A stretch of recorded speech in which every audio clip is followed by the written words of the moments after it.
आज रेडी झालो. आम्ही निघालो होतो गावाकडे. गाडीमध्ये सर्व सामान टाकलं, मग निघालो. नाश्ता केला. बहिणीने काढली गाडी, निघालो हायवेने. हायवेला कंटाळा येत होता, मग लागलो समृद्धीला. बहीण आणि मम्मी एकदम आरामात आम्ही चाललो होतो. इगतपुरी लागल्यावर मारला लेफ्ट टर्न, मग लागलो गावाकडे रस्त्याला. जाता जाता झोप लागली. मग आलो गावाकडे बाजारात, थोडंसं सामान घेतलं, मग निघालो घराकडे. गावाकडे पोचलो. मेन गावातून आमचं गाव तिकडे त्या डोंगराकडे आहे.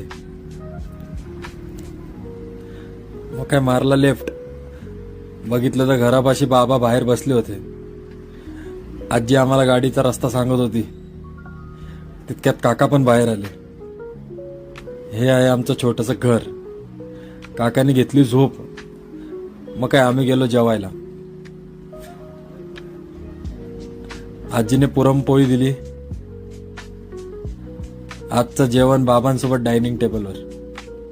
हे लोक पण जेवायला बसले. नंतर खाल्ला सार भात भजी कुरडई. हिला बसून बसून आला कंटाळा, मग मी गेलो झोपायला. नंतर तिकडे झालं पावसाचं वातावरण तयार. काय चर्चा चालू होती. कापलं कलिंगड, खपकन खाल्लं. बाबांनी पण चोरून खपकन खाल्लं.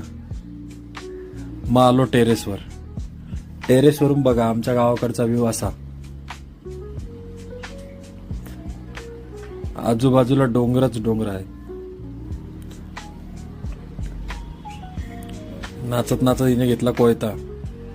बाबांनी सोलले नारळ. मग काय यांच्यात काहीतरी भांडण झाले.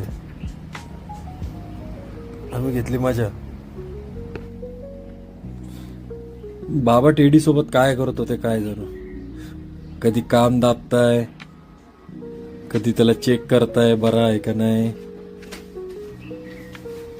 बाबा आणि त्यांची वेगळीच गंमत चालू होती.